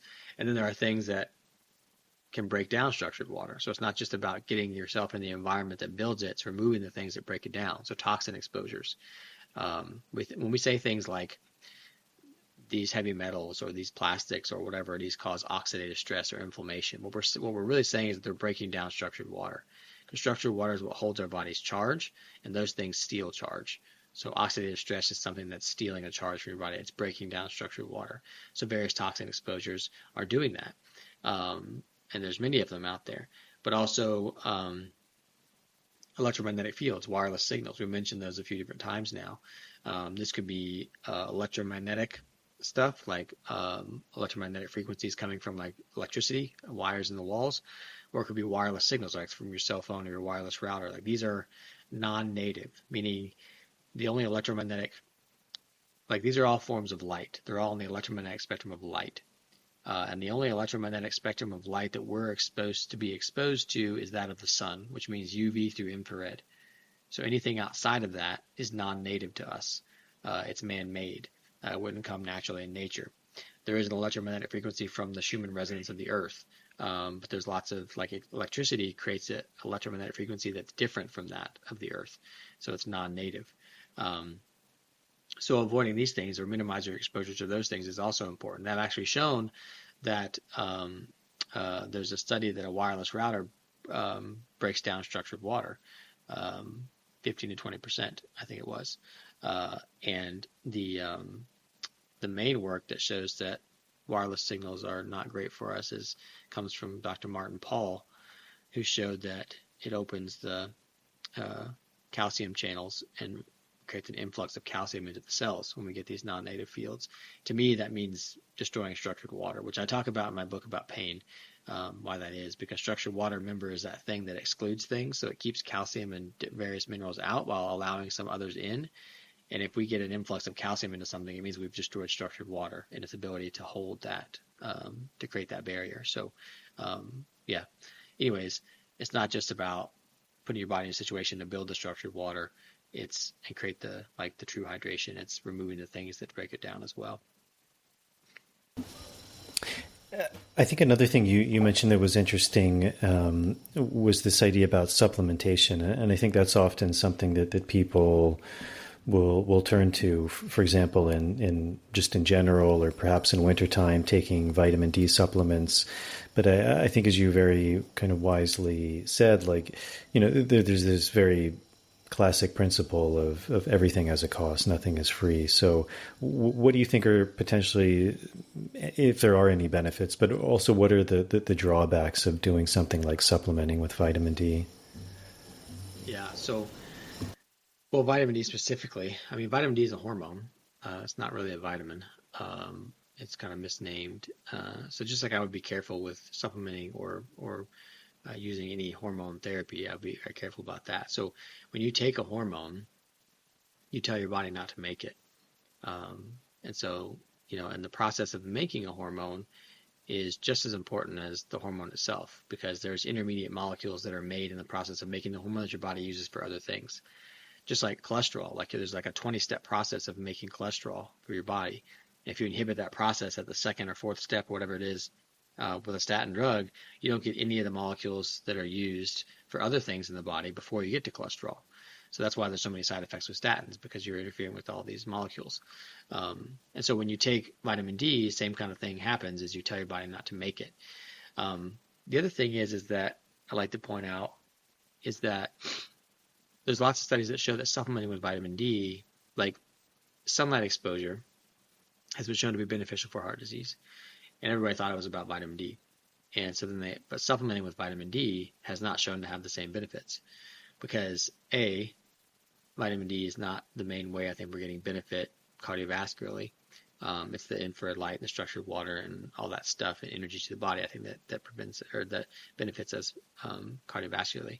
But the other thing is that everybody thinks that we need to supplement vitamin D in the winter because there's not as much UVB light, and we need to make up for that. And that doesn't make sense to me. If nature's not providing you with something to make something naturally, that means that we don't need it, or we shouldn't need it. And the reason that we don't is because vitamin D and melatonin, which is the hormone that's made in the response to darkness. So when the sun goes down, we're supposed to make more melatonin, but artificial light's screwing that up. And telling us not to make melatonin. Vitamin D and melatonin do many of the same things, most of the same things in the body, not all the same things, but most of them. And so in the summer, we're supposed to have higher UVB light, more sunlight exposure, more daylight hours. We're supposed to make more vitamin D. And then in the winter, we're supposed to have more darkness hours, and therefore be making more melatonin. Winter is supposed to be this time of rest and restoration. That's why trees die and bears hibernate. And we're supposed to make more melatonin, and we're supposed to sleep more.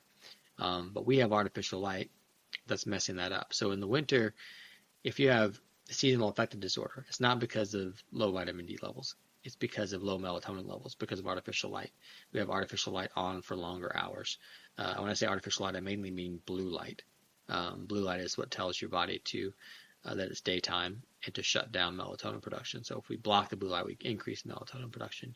And so really it's that switch that's supposed to happen seasonally. So this is another important thing as far as our light environment, to be very in touch with the seasons, right? Not just eating food in season, but also paying attention to the lighting environment in seasons is very important, because the hormone signaling is very important depending on the season. And if we're messing that up with artificial light and then taking vitamin D instead, you're telling your body it's a completely different season. It's doing things it's not necessarily supposed to be doing.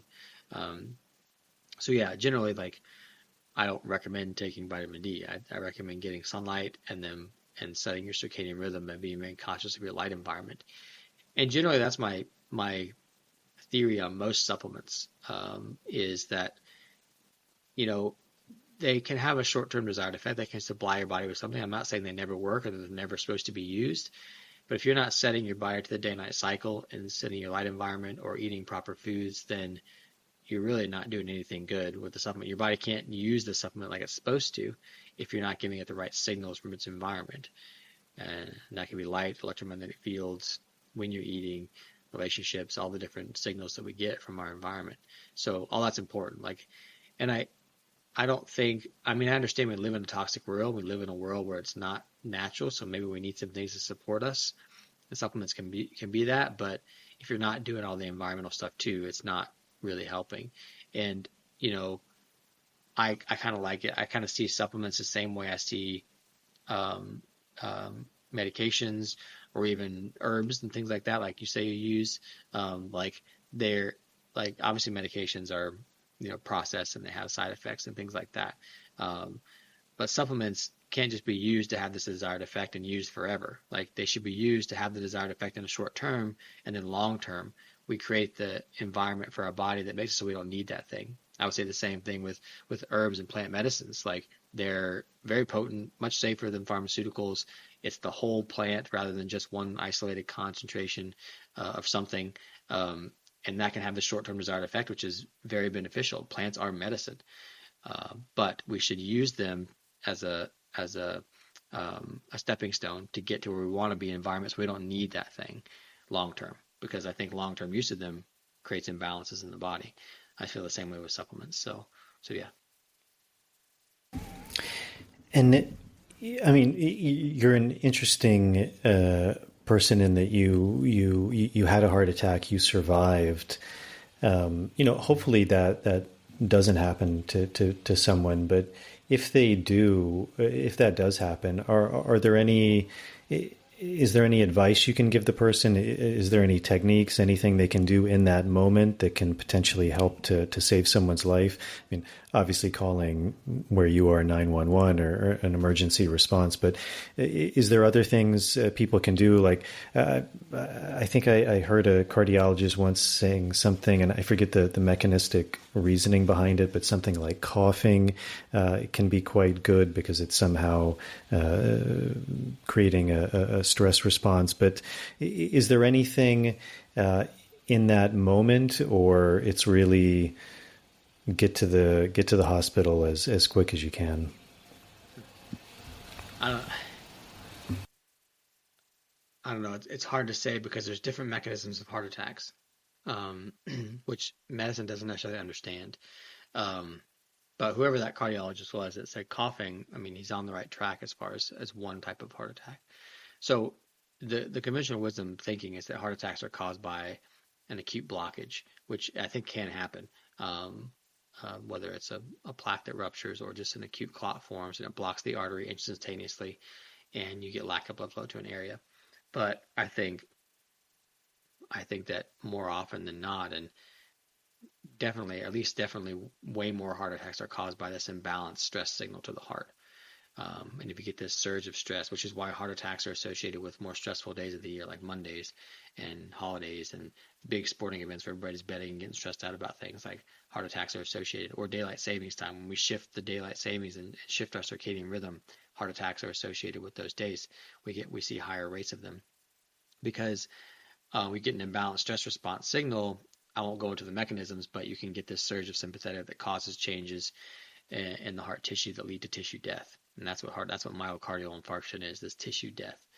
And so, yes, if you're having a heart attack or you're feeling like that, doing something that could increase more parasympathetic signaling to the heart could be useful. Now, if you're at the point where you're already having a heart attack, yes, obviously get to the hospital. They have a very good track record of being the thing that saves you, And to this day, I don't know which mechanism it was for me. Because of how the events played out and what happened to me. I don't know if it was a blockage or if it was this autonomic nervous system response. Because when they went in and did the heart cath, they found a blockage, 100% blockage of the LAD, which is the widowmaker heart attack. But I don't know if that was there before the heart attack started or not, because there's plenty of people who they go in, they find 100% blockage, they've never had a heart attack, never had heart disease symptoms at all. And so that clearly that blockage wasn't the cause. The body's built collaterals around the blockage. So it could have been me. I could have had a blockage and the body built collaterals, and then my heart attack was this other stress response thing that happened. Based on what led up to my heart attack, there was some very stressful things that happened. Especially a day and a half before it happened, I found out very stressful news about a close family member of mine that we couldn't resolve. We were just sitting there waiting to see if it did resolve itself. And so, yeah, I don't know which mechanism it was. And then the symptoms stopped whenever they placed the stent, but they also gave me morphine, like right at the same time. So did the morphine make me not feel it anymore? Did it calm my stress response? Did the stent open the artery and restore blood flow? And that's what stopped it? Like, I don't know. So it's hard to say exactly like what to do in that situation, but yes, get to the hospital. If you're having heart disease symptoms, yes, go to the hospital. But yes, maybe like coughing or various things that can increase sympathetic or parasympathetic signaling to the heart. Humming, chanting, like all these stuff, like you could do those types of things, putting your feet on the earth, getting some sunlight, but all those things are more like, I would say, long term. Like you do those things long term, you're going to increase this balance in the nervous system. I don't know that it's something that I would rely on in an acute situation like that. But there are acute ways that you can stimulate the vagus nerve and the parasympathetic, like stimulating a gag reflex has been shown to do that, which is probably part of what the coughing was, So yeah. The most important thing is get to a place where Western medicine excels. They excel in emergencies. If you have an emergency situation, they're good at that kind of stuff. But as soon as you're stable, it becomes one of the worst places to be as far as healing goes. So yeah. One of the things that you mentioned that I think was very interesting, I think it was the last question on the podcast that I mentioned to you that I was listening, and I forget the exact question, but it was how you ended it, and you said something about this idea of labels being very damaging. And I think that's a really interesting topic. And I think there's so many ways of looking at that, of labels of who we are, labels of conditions that we have, of, all of these things that can kind of begin to add all of these layers. Can you maybe speak a bit more about what you meant by that? Because I think there's actually something quite profound there. Yeah. I think that humans like to, well, we live such these complex lives that anywhere we can, we try and compartmentalize things to make it easier for our brains to evaluate something, right? And so that's where labels come in, or we can put things in little boxes. So this belongs in this box, this belongs in this box, right? And so we use these labels to describe people or things all the time. And this is mainly an issue when I think it comes to people or groups of people.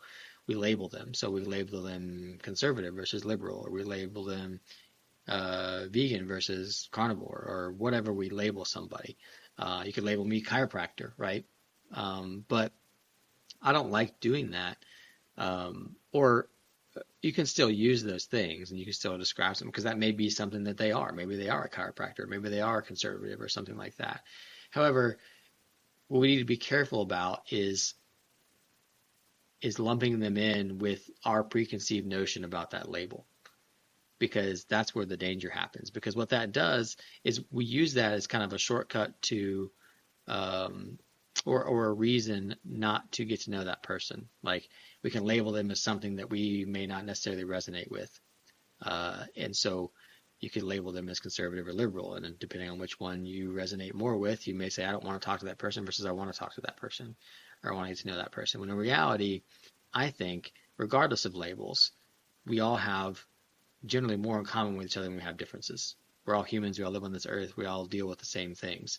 We may see different ways of getting there, but if you label somebody as something and you assign your preconceived notions about that label to them, it's almost like you're avoiding your responsibility to actually talk to that person and get to know them. Because I think that we've all had this experience where, let's say we start working with somebody, or we just get to know somebody. and we become friends with them. We like this person. And then we discover something about them that doesn't fit well with our worldview. We're like, oh man, I never would have pegged you as that, as that label. But it doesn't matter as much anymore because we've gotten to know the person. And so I think that that's what we're suffering from these days, is we assign these labels to these people and we see it as enemy or friend. And that's creating this issue where we can't even get to know each other and realize that we're all generally more alike than we are different. And that is leading to this really, I think, binary view of things. And it's leading to all these wars of things, and all these, I guess, hate and judgment. And I think that that's a major problem in the world. And so that's why I don't like assigning necessarily labels to people. I like to call them I could label myself as so many different things, but I'm Steven. If you want to get to know what I think about things, a certain view on something, get to know me, don't label me and think what I think about that, Does that make sense? Yeah, it's really interesting because you again you use some of these kind of emotional things like hate or judgment, and it's very interesting because the heart is often correlated to that. And I wonder if that's something you've thought about, of also maybe this increase of what's seen as heart disease, something that's correlated to that. I mean, we were talking more of maybe the spiritual aspect of the heart, and even in the beginning, I mentioned this idea of the Egyptians, and I was just thinking about them again, and it's really interesting because from what I understand, it was this idea that when you died, you essentially were judged. I mean, it's also a very Christian, I guess, concept, but it was this idea that in that judgment, your heart was weighed on a scale, and that's even the even in our more Western worldview, it's like Lady Justice. She has a scale. And so that which is just is that which is seen as imbalance. And that's even what is the opposite of disease. Disease is something that's out of balance. So something that's at ease it's whole, it's healthy, it's integrated. And so it was seen that these things like anger and resentment and, judgment, they bring the heart out of balance. And so then when the heart was weighed on a scale, it was heavy because it was weighed down with these things. No, I'm not even maybe sure what that question is, but I don't know if you have any thoughts or reflections on that, because it does seem like something that's really interesting. I mean, even in a Christian sense, Jesus is often portrayed as the person with the heart who's on fire, it has light, so not only literal light, but the idea of weight, it's light, it's free, it's transmuted, it's burned through all of the heaviness, and that is even as we were speaking earlier, even in our language, we really correlate the heart to I have heartache because I've been hurt. I've been emotionally hurt. There's a love aspect to it. So I don't know, any maybe thoughts or reflections that you have on this, because we've been speaking, predominantly about the idea of the heart in this more literal or rational sense, but maybe more in this idea of something that's even beyond that. Yeah. Well, I mean, yeah, I think you're right on track. I mean, our heart is a sensory organ, and it's sensing our emotional state. And that's actually what they found at the Heart Math Institute, is that there are emotions that we express that create more coherence, and there are emotions that we express that create incoherence. And there's kind of 6 different areas of emotions, but I don't remember all the different categories, but I know the ones that create the most incoherence are anger and resentment. And that doesn't mean that we should never feel angry or resentful, but it's having those emotions and returning to a normal state, or a normal state of love and gratitude, which creates the most coherence. That's what's important. If you start living your life with an attitude of anger and resentment, that's a problem. You're going to create incoherence, and that's going to create a heavy heart.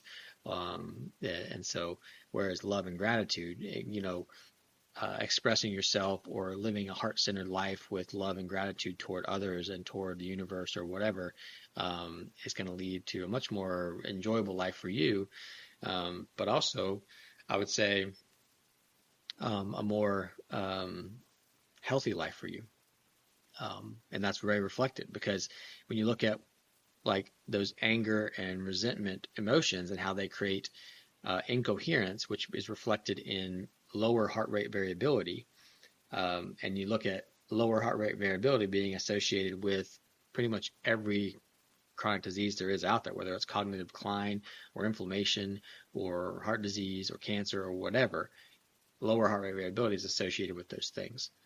So the emotional state and the way you're living your life is one major component to predict like not only heart disease, but all disease. Because again, we want that coherence. We want the body communicating and syncing up to its external environment and its internal environment as much as it can be. So yeah, that's why things like gratitude journaling and expressing gratitude in general are very, very helpful. And I think that it's why we associate like the heart with love. You know, we have this whole holiday about Valentine's Day, and it's all hearts everywhere. There's not anatomical hearts, but there's hearts everywhere. And love you with all my heart. Like, we're supposed to be living from that centered place, I think, and reaching out into our environment and making decisions from that place, from a heart-centered place. And I think one of the biggest problems in society today, or it's not a big problem because obviously science and being analytical and logical and all that kind of stuff is very important too. But I think we've lost touch with how to intuitively make decisions as well, and creativity and things like that, which is very important in a decision making. Like to know something intuitively in your heart is right is sometimes more important than finding all the facts and figures that prove it's the right decision. You know, so there's this balance that needs to be created. And I think we're a little too heady at this point in society as a whole, a little too heady. And so coming back into the heart space and moving forward with that kind of intention or knowing is important. And that's kind of emotionally driven, and it's kind of gut feeling type driven. You know, there's the thing that's coming from that. So yeah. Well, great, Stephen. Well, thank you very much. We're actually coming up on 2 hours. Is there anything that we didn't touch on that you'd like to talk about before we begin to wrap up? No, I mean, I think that was pretty good. I mean, we covered a lot of stuff. It's a good flow, so I'm good with that. All right, great. If people are interested in learning more about you, reaching out, your book, is there a good way to do that, or best way, website, social media, anything like that? Yeah, my website is resourceyourhealth.com, and pretty much everything is on there. I have 3 books. One is about the heart specifically, and then I have I do like a online, like a 12-week kind of heart health program for people. If anybody's interested in that, they can find that on the website. You can also reach out to me on the website. And then, yeah, I'm on social media. My handle is just Dr. Stephen Hussey, Dr. Stephen Hussey, Stephen with a PH. People can reach out on there, or I'm always posting stuff too, informational things. So feel free to follow me on there, and you'll hopefully learn some stuff. That's my goal, is to teach some people. But yeah, that's people can find me. Great. Well, I really appreciate this. It's been a pleasure. It's been informative for me, and I think very much for my audience. So thank you for your time. You have an amazing story. I think you're doing great work, and I really wish you all the best. Thanks for having me on. Alrighty, everyone, that is it. I hope you enjoyed that conversation.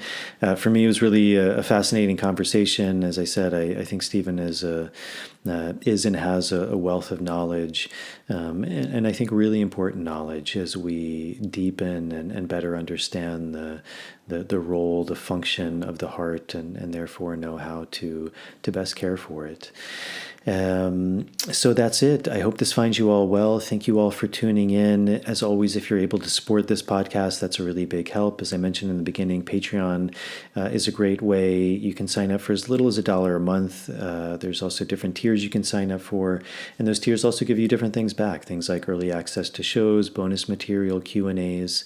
As always, to all the people supporting that way, thank you very much for your help. It means a lot, and if you're able to do that, thank you very much. As always, helping with with the algorithms is a big help. So if you're viewing this on YouTube or Rumble, hitting the subscribe button, turning on the notification bell, liking the videos. And if you're listening to this on Apple Podcasts or Spotify, which are still the biggest ones, leaving a starred rating and a short review. And then finally, if you're interested in working with myself, when this is released, our upcoming plant medicine retreat will be in the Sacred Valley of Peru, November 2nd until the end of the month. And it's a beautiful opportunity to go deeper into the world of plants, the healing, the teaching that they have to offer. So if you'd like more information about that, you can check out my website at nicotianarustica.org, and there'll be a link to that in the show notes. So thank you again. Again, I hope this finds you all well, and I will see you all on the next episode.